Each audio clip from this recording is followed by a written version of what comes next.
igreja, Que. não, Fecha. igreja, Que. Ora. Igreja. que, Fecha.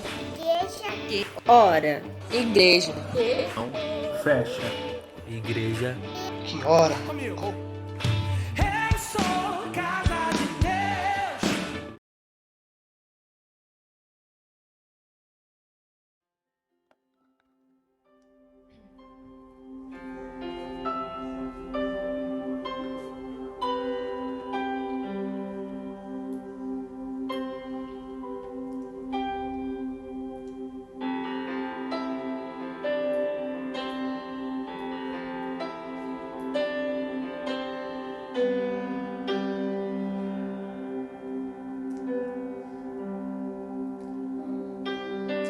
Seguro estou nos braços daquele que nunca me deixou.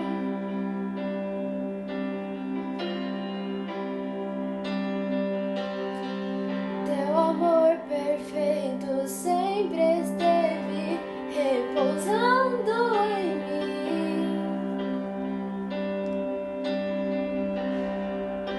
E se eu passar pelo vale, acharei conforto em teu amor, pois eu sei que és aquele que me guarda, me guarda. E em teus braços é o meu descanso. E em teus braços é o meu descanso. E em teus braços é o meu descanso. E em teus braços é o meu descanso. E em teus braços é o meu descanso.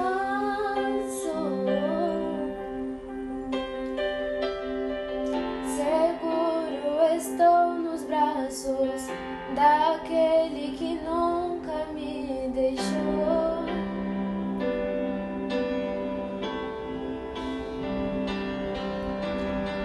Seu amor perfeito sempre esteve repousando em mim.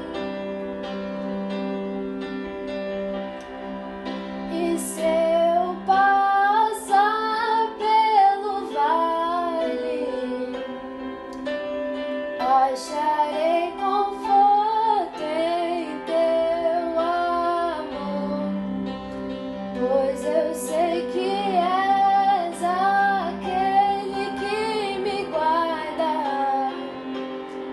me guardas.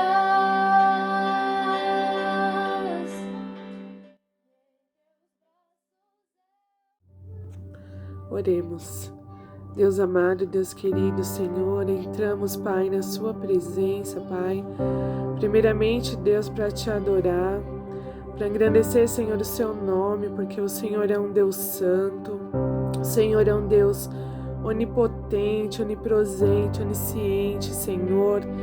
Nós, Senhor, debaixo da Tua graça, Senhor, nós fazemos essa oração, crendo, Pai, que o Senhor já está nos ouvindo, Pai. Peço que o Senhor visite, Pai, o lar de cada um dos meus irmãos, Pai. Cada um, Pai, Tu conheces a necessidade que cada um está, quer seja física, quer seja espiritual. Eu peço que o Teu Espírito vá enchendo cada um no seu lar, Pai. Enche eles, Pai, para que eles possam estar firmes, Pai, sempre de pé diante de Ti, diante das dificuldades, Senhor Deus amado.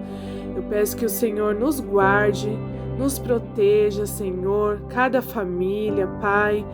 Eu peço também que o Senhor venha visitar, Senhor, aqueles que estão doentes, Senhor.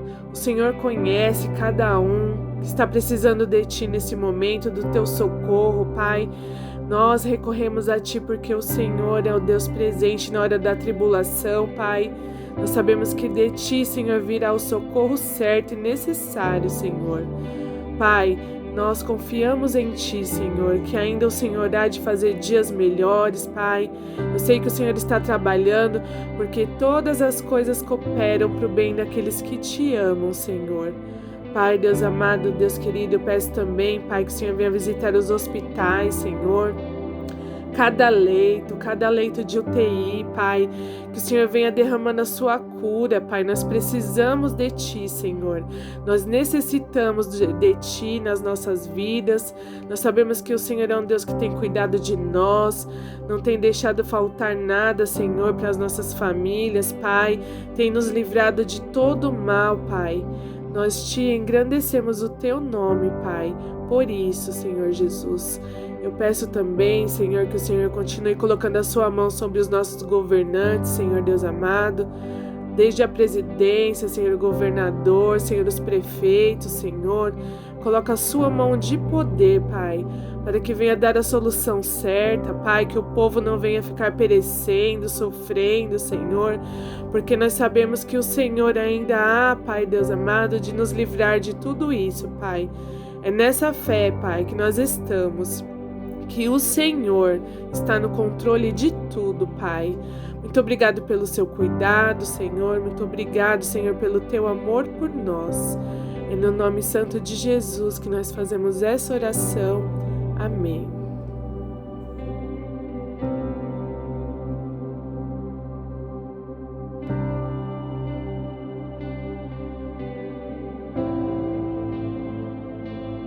A graça e a paz, queridos e amados, louvado seja Deus por podermos ter essa oportunidade de compartilhar da palavra. Deus abençoe sua vida, você que tem podido conectar nesse canal e ser bênção. Aleluia, louvado seja Deus. Eu quero estar meditando com os irmãos na palavra de Deus, no sermão, em duas partes.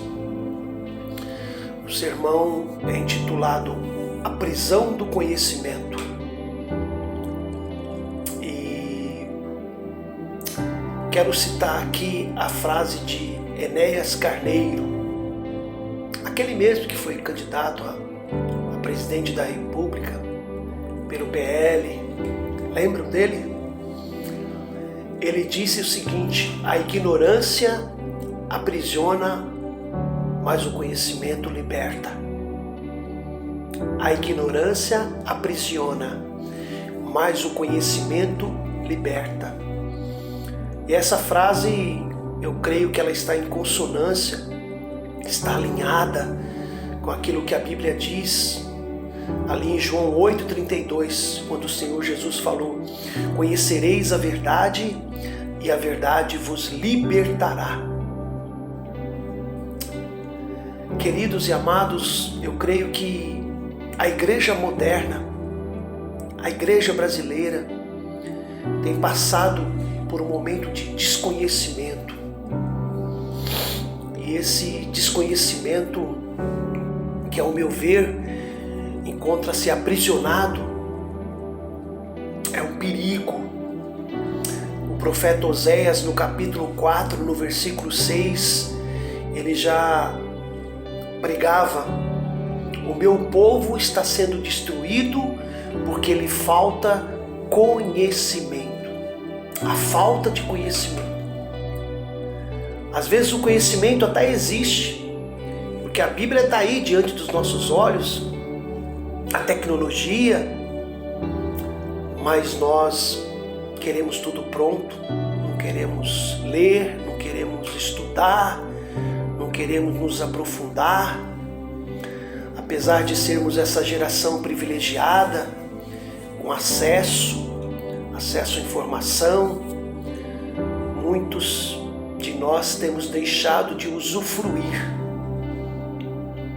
E aí somos taxados de uma geração ignorante, uma geração que falta conhecimento. Por quê? Porque temos ao nosso alcance as ferramentas, material bíblico,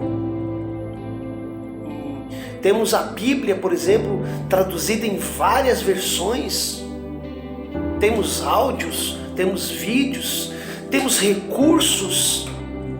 Aquilo que gerações passadas não puderam ter, nós temos para poder ter acesso ao conhecimento. E temos percebido que temos deixado de lado essa virtude, essa grande dádiva. E nós que somos chamados de seguidores de Cristo, os cristãos, amantes da palavra de Deus, que somos também chamados de evangélicos, muitas vezes nós não conhecemos a Bíblia, não conhecemos porque não lemos, não estudamos, não meditamos, e aí ficamos à mercê de filosofias humanas e vamos sendo privados de ter o conhecimento que existe, está ao nosso alcance. Em contrapartida, nós temos as nossas autoridades governamentais, que contribuem muitíssimo para o desconhecimento, para aquilo que chamam de ser um direito da sociedade, que é a educação. E há por parte dessas autoridades o desejo de manter a população cada vez mais inerte, ignorante, sem conhecimento. E isso nós temos visto décadas e décadas. Será que temos uma noção da razão da educação ter sido deixada de lado? Sabemos o motivo dessa falta de investimento das autoridades em libertar o conhecimento que está tão aprisionado? Por que não se incentiva a alfabetização, a busca pela cultura, a busca pelo conhecimento? Você já parou para pensar qual o propósito de deixar ou impedir a qualidade da educação do povo? Qual o propósito de ter um povo que não tenha essa qualidade de educação? Podemos pensar numa resposta simples, porque quanto mais uma sociedade se torna desconhecedora, quanto mais uma sociedade vê o conhecimento aprisionado, um conhecimento que é detido por poucos, faz com que essa sociedade fique à mercê de manobras, de pessoas que estão interessadas em manipular. Porque quanto mais pessoas não saibam pensar, tenham dificuldade do acesso à educação, à qualidade do ensino, mais fácil serão manipuladas, doutrinadas com as tais das ideologias, das filosofias de homens. Não a filosofia como disciplina, como doutrina, que é amiga do saber. Esta não. Mas filosofias de homens, eu estou querendo dizer. E com isso, as pessoas são aprisionadas. Elas podem não fazer oposição, porque elas têm dificuldade de pensar, de ter um senso crítico. E assim, irmãos, há décadas e mais décadas, temos visto uma geração que está à mercê de uma ideologia escravagista, que escraviza, que aprisiona. Por exemplo, a ideologia marxista, que é aquela aparente falsa ideia de que o poder está nas mãos do povo, quando na verdade o povo não tem acesso nem aos próprios bens que produzem. Prega-se a falsa ideia de que a alta burguesia, a riqueza, se interessa pelo bem-estar do povo, quando na verdade o seu interesse é apenas material.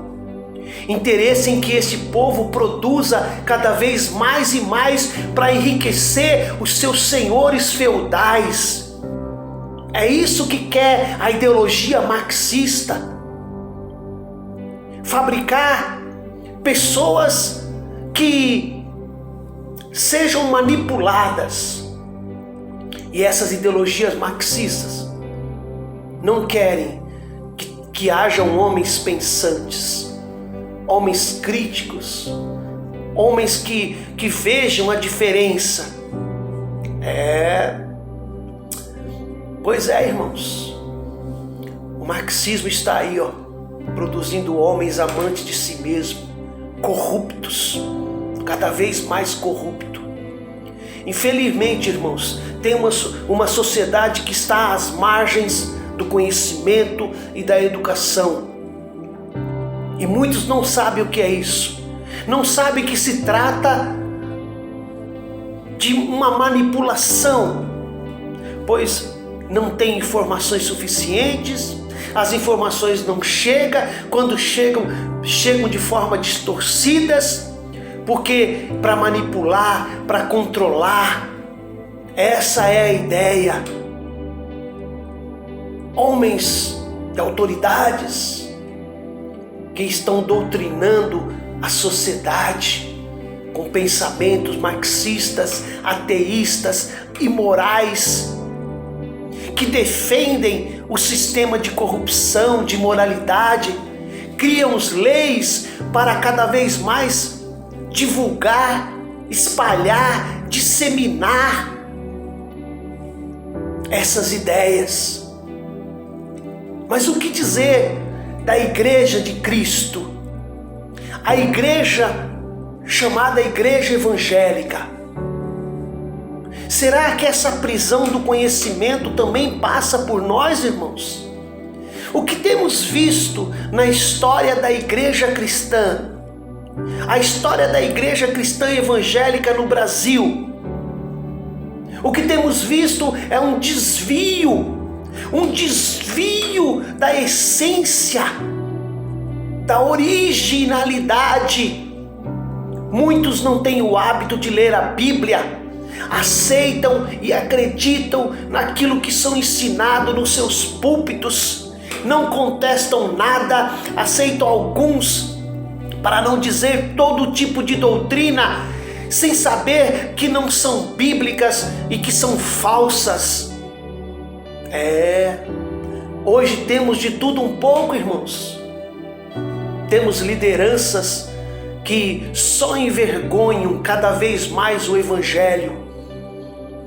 Homens, líderes que são na verdade lobos devoradores de ovelhas, devoradores de tesouraria, verdadeiros homens que não se importam com aquilo que Deus diz na sua palavra, sem qualidade, sem conhecer a Deus e a sua palavra, que causam escândalos, os bodes que estão misturados entre as ovelhas. Amados, o Evangelho está desfigurado.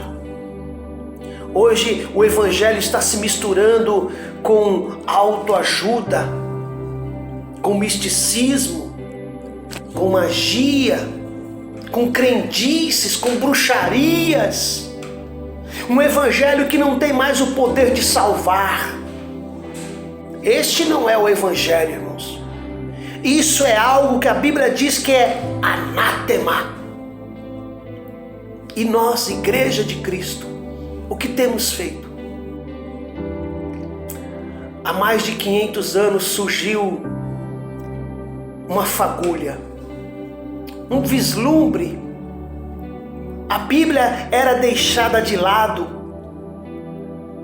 A Bíblia fora trocada pela infalibilidade da infalível da liderança, as tradições, papais, rituais, e o povo na ignorância, no aprisionamento do conhecimento, na falta do conhecimento da palavra de Deus, seguindo apenas tradições de homens. E naquele tempo a igreja ficou sufocada. É conhecido como uma idade negra, um período negro. E aí surgiu aquele que então era um monge agostiniano, chamado Martinho Lutero. Ele começou a estudar a Bíblia. Ele que fazia parte daquela cúpula. Ele começou a estudar a carta de Paulo aos Romanos. E ele foi iluminado por Deus ao ler o capítulo 1, versículo 17, que diz: porque nele, no Evangelho, se descobre a justiça de Deus de fé em fé, como está escrito: o justo viverá da fé. E os olhos dele foram iluminados. O conhecimento da verdade libertou aquele homem, iluminou a mente dele, e daí deu início a um movimento que marcou a história da sua época, a Reforma Protestante. Lutero foi convencido de que a nossa justificação não se dá através de obras, mas sim através da fé em Jesus Cristo, e isso causou uma revolução na igreja na sua época, a qual estava sob o autoritarismo da Igreja Católica Apostólica Romana. E aquela doutrina que tinha se afastado dos ensinamentos de Jesus. Irmãos, conhecereis a verdade vos libertará. E aquela revolução foi conhecida como a Reforma Protestante. O movimento de retorno aos ensinamentos bíblicos. E aí Martinho Lutero, em 1517, não só escreveu, mas defendeu 95 teses que ele pregou na porta da igreja. E dentre essas 95, eu quero citar aqui apenas 3 que fazem parte dessas teses. Primeira, a justificação pela fé. Baseado no livro de Romanos, ao qual o levou a se converter, e que ensina que o homem não é justificado pelas obras, mas sim pela fé em Jesus Cristo. Está lá, Romanos 5, versículo 1. Tendo sido, pois, justificados pela fé, temos paz com Deus por nosso Senhor Jesus Cristo. Por quê? Porque antes de sermos justificados por Cristo, nós estávamos em guerra contra Deus, afastados. Mas agora a paz veio até nós por meio de Jesus Cristo. O ser humano não vive uma neutralidade. Ou ele está com Cristo ou ele não está. Não pode ficar neutro. Ou o ser humano está reconciliado com Deus, ou ele está em inimizade com Deus. Não existe neutralidade. Agora temos a paz com Deus. Toda a hostilidade foi removida pela obra que Jesus Cristo fez por nós na cruz do Calvário. E agora Deus não está mais em guerra comigo. E nem eu com Ele. Aleluia. Agora há paz. A justificação pela fé é o ato jurídico, a sentença judicial da parte de Deus, em que Ele declara como justos homens injustos por causa dos méritos de seu Filho. Isso significa por sua graça, mediante a fé em Cristo Jesus.